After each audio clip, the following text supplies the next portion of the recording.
എല്ലാവർക്കും എജ്യൂനെറ്റിലേക്ക് സ്വാഗതം.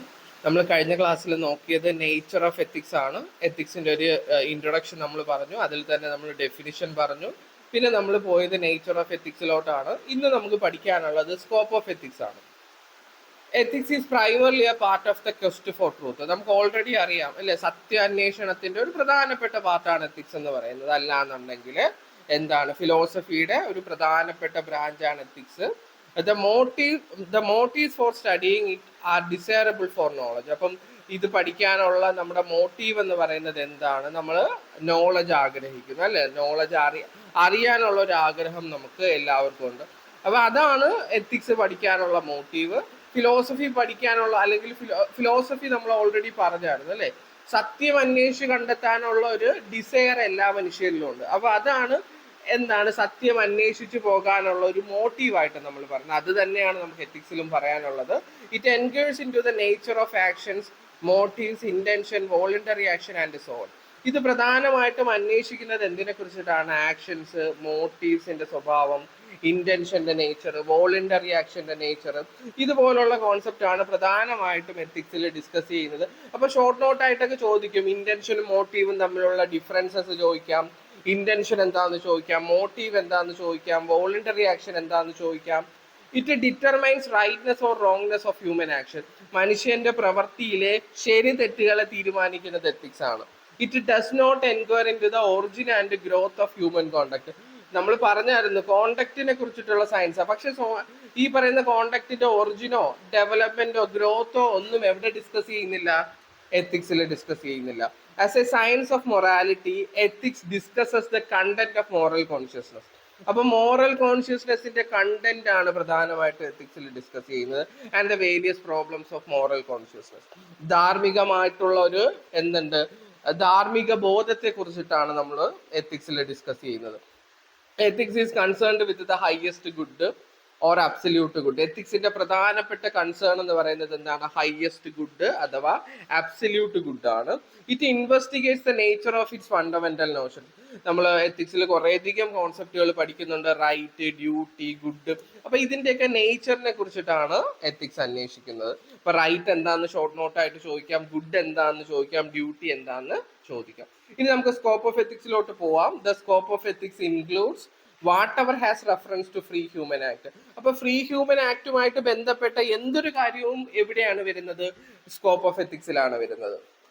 Whether as principle or cause of action or as effect or circumstances of action. അതെന്തും ആയിക്കോട്ടെ, principle ആയിക്കോട്ടെ, കോസ് ഓഫ് ആക്ഷൻ ആയിക്കോട്ടെ, സർക്കംസ്റ്റാൻസ് ഓഫ് ആക്ഷൻ ആയിക്കോട്ടെ, ഇതെല്ലാം എവിടെയാണ് വരുന്നത്? സ്കോപ്പ് ഓഫ് എത്തിക്സിലാണ് വരുന്നത്. Ethics discusses the nature of human freedom. Ethics പ്രധാനമായിട്ടും ഡിസ്കസ് ചെയ്യുന്നത് എന്താണ്? ഹ്യൂമൻ ഫ്രീഡത്തെ കുറിച്ചിട്ടാണ്. ഹ്യൂമൻ ഫ്രീഡം അല്ലെ, നമ്മൾ ആദ്യമേ പറഞ്ഞായിരുന്നു, വോളണ്ടറി ആക്ഷനെ കുറിച്ചിട്ടാണ് നമ്മൾ പ്രധാനമായിട്ടും എത്തിക്സ് ഡിസ്കസ് ചെയ്യുന്നത്. വോളണ്ടറി ആക്ഷൻ എന്ന് പറഞ്ഞാൽ എന്താണ്? ഒരു വില്ലോട് കൂടിയിട്ട് ഒരു ഫ്രീ ഹ്യൂമൻ ആക്ട് ആയിരിക്കും. അത് അവന്റെ ഇച്ഛയോട് കൂടിയിട്ട് ചെയ്യുന്ന പ്രവൃത്തിയായിരിക്കും. ഇപ്പൊ നമ്മൾ എത്തിക്സിൽ ഇപ്പൊ രണ്ട് സിനാരിയോ നമുക്ക് എടുക്കാം. ഒന്ന്, ഒരാൾ അറിഞ്ഞുകൊണ്ട് ഒരു വ്യക്തിയെ കൊല്ലുകയാണ്. മറ്റൊരിടത്ത് അറിയാണ്ട് ആക്സിഡന്റലി ഒരാൾ മറ്റൊരാളെ കൊല്ലുവാണ്. അപ്പൊ എത്തിക്സ് ഫോക്കസ് ചെയ്യുന്നത് ഏത് സിനാരിയോ ആണ്? അറിഞ്ഞുകൊണ്ട് ചെയ്യുന്ന പ്രവൃത്തിയാണ് അല്ലെ. അറിഞ്ഞുകൊണ്ട് ഒരാൾ മറ്റൊരാളെ കൊല്ലുന്നതായിരിക്കും എത്തിക്സ് എന്ത് ചെയ്യുന്നത്? ഡിസ്കസ് ചെയ്യുന്നത്. മറ്റേത് എത്തിക്സിന്റെ സ്കോപ്പിൽ വരുന്നതല്ല. ഓക്കെ, അപ്പൊ എന്താണ്? Ethics discusses the nature of human freedom. Ethics investigates what constitute good or bad, just or unjust. നമുക്ക് ഓൾറെഡി അറിയാം, എത്തിക്സ് പ്രധാനമായിട്ടും അന്വേഷിക്കുന്നത് ശരി തെറ്റുകളെ കുറിച്ചിട്ടും അല്ലെ, നീതി അനീതികളെ കുറിച്ചിട്ടൊക്കെയാണ്. It also includes into what are virtue. അതിന്റെ പ്രധാനപ്പെട്ട ഫണ്ടമെന്റൽ ക്വസ്റ്റ്യൻസ് എത്തിക്സിൽ വരുന്നത് എന്തൊക്കെയാണ്? എന്താണ് വെർച്യു, എന്തൊക്കെയാണ് വെർച്യൂസ്, ലോ എന്താണ്, കോൺഷ്യൻസ് എന്താണ്, മനസാക്ഷി എന്താണ്, ഡ്യൂട്ടി എന്താണ്, ഇതൊക്കെയാണ് പ്രധാനമായിട്ടും അതിൽ വരുന്ന ഫണ്ടമെന്റൽ ക്വസ്റ്റ്യൻ. പിന്നെന്താണ്? What obligations are common to all. എല്ലാവരിലും കോമൺ ആയിട്ടുള്ള ഒബ്ലിഗേഷൻസ് എന്താണ്? What is the good in all good act. എല്ലാ നല്ല പ്രവർത്തികളിലെയും ഗുഡ് എന്താണ്? വാട്ട് ഈസ് ഗുഡ് എന്ന് ഉള്ളത് അവരുടെ ഒരു പ്രൈമറി ക്വസ്റ്റ്യൻ ആണ്. These questions lies within the scope of ethics. ഈ ക്വസ്റ്റ്യൻസ് എല്ലാം എവിടെയാണ് വരുന്നത്? സ്കോപ്പ് ഓഫ് എത്തിക്സിലാണ് വരുന്നത്. പിന്നെ നമ്മൾ മുകളിൽ പറഞ്ഞ അതേ കാര്യം തന്നെയാണ് വീണ്ടും റിപ്പീറ്റ് ചെയ്യുന്നത്. എന്താണ്? The sense of duty or moral obligation. ധാർമ്മികമായിട്ട് നമുക്ക് കുറേയധികം ഡ്യൂട്ടീസ് ഉണ്ട് അല്ലെ, കടമകളുണ്ട്.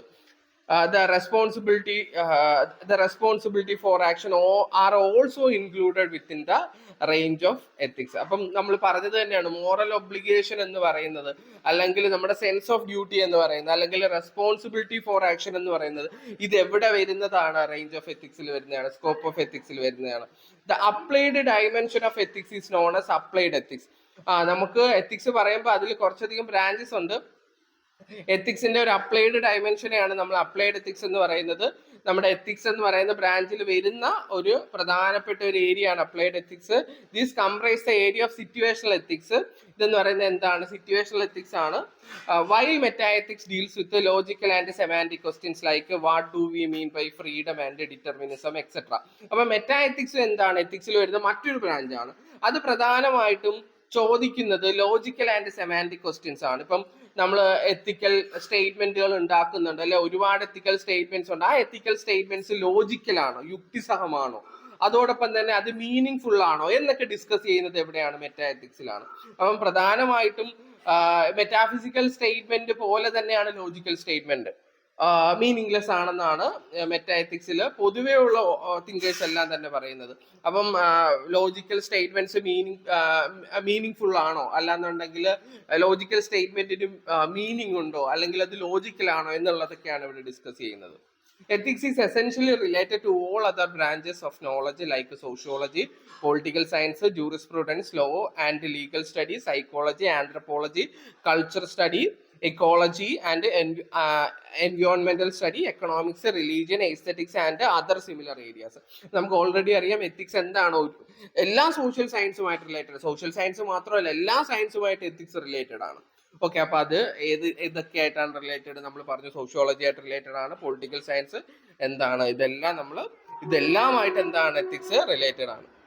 നമ്മൾ ഏതൊരു പ്രൊഫഷൻ എടുക്കുകയാണെന്നുണ്ടെങ്കിൽ ആ പ്രൊഫഷന് കൃത്യമായിട്ടുള്ള ഒരു എത്തിക്സ് ഉണ്ടായിരിക്കും, അല്ലെങ്കിൽ അതിൽ ജോലി ചെയ്യുന്ന ഓരോ വ്യക്തികളും ഫോളോ ചെയ്യേണ്ട കുറേയധികം നോംസ് നമ്മൾ പഠിക്കുന്നുണ്ടാവും. അപ്പം ഏതൊരു സാഹചര്യവുമായിട്ടും എന്ത് റിലേറ്റഡ് ആണ്? എത്തിക്സ് റിലേറ്റഡ് ആണ്. ഓക്കെ, സൊസൈറ്റിയിലുള്ള എന്തൊരു ആക്റ്റുമായിട്ടും, എന്താണ് വോളണ്ടറി ആക്റ്റുമായിട്ട് എത്തിക്സ് എന്താണ്? റിലേറ്റഡ് ആണ്. Okay, these problems have an additional place in the scope of ethics. ഈ പ്രോബ്ലംസ് എല്ലാം എന്താണ്? സ്കോപ്പ് ഓഫ് എത്തിക്സിൽ ഈ പ്രോബ്ലംസിനെല്ലാം സ്കോപ്പ് ഓഫ് എത്തിക്സിൽ എന്തുണ്ട്? ഒരു അഡീഷണൽ പ്ലേസ് ഉണ്ട്. With the emergence of new technology there is scope for widening the scope of ethics to address new issues. അപ്പം പുതിയ പ്രശ്നങ്ങൾ, പുതിയ ടെക്നോളജീസ് എമർജ് ചെയ്ത് വരുന്നുണ്ട്. ആർട്ടിഫിഷ്യൽ ഇന്റലിജൻസ് പോലുള്ള പുതിയ ടെക്നോളജീസ് എമർജൻസ് ചെയ്ത് വരുന്നുണ്ട്. അപ്പം ആ ഏരിയാസിലെല്ലാം പുതുതായിട്ട് പ്രശ്നങ്ങൾ എന്ത് ചെയ്തു വരുന്നുണ്ട്? എമർജ് ചെയ്ത് വരുന്നു. അങ്ങനെ വരുമ്പോൾ എത്തിക്സിന്റെ സ്കോപ്പ് കൂടുകയാണ് ചെയ്യുന്നത്. ഓക്കെ, ഇത്രയും കാര്യങ്ങളാണ് നമുക്ക് സ്കോപ്പ് ഓഫ് എത്തിക്സിൽ പഠിക്കാനുള്ളത്. ഉറപ്പായിട്ടും എക്സാമിന് ചോദിക്കുന്ന ഒരു ക്വസ്റ്റ്യൻ ആണ് nature and scope of ethics. ചിലപ്പോൾ നേച്ചർ ഓഫ് എത്തിക്സ് ചോദിക്കാം, ചിലപ്പോൾ ഡെഫിനിഷൻ ഓഫ് എത്തിക്സ് ചോദിക്കാം, ചിലപ്പോൾ സ്കോപ്പ് ഓഫ് എത്തിക്സ് ചോദിക്കാം. അപ്പൊ നമുക്ക് ഒരു എസ്ഐക്ക് എത്ര മാർക്ക് കിട്ടുമോ അത്രയും മാർക്ക് തന്നെ നമുക്ക് ഈ പോർഷൻസ് പഠിക്കുമ്പോൾ കിട്ടും. ഒന്നുകിൽ ഒരേ ക്വസ്റ്റ്യൻ ആയിട്ട് nature and scope of ethics എന്ന് ചോദിക്കാം, അല്ലെങ്കിൽ ഡിവൈഡ് ചെയ്ത് ചോദിക്കാം, സെപ്പറേറ്റ് ആയിട്ട് ചോദിക്കാം. ഓക്കെ.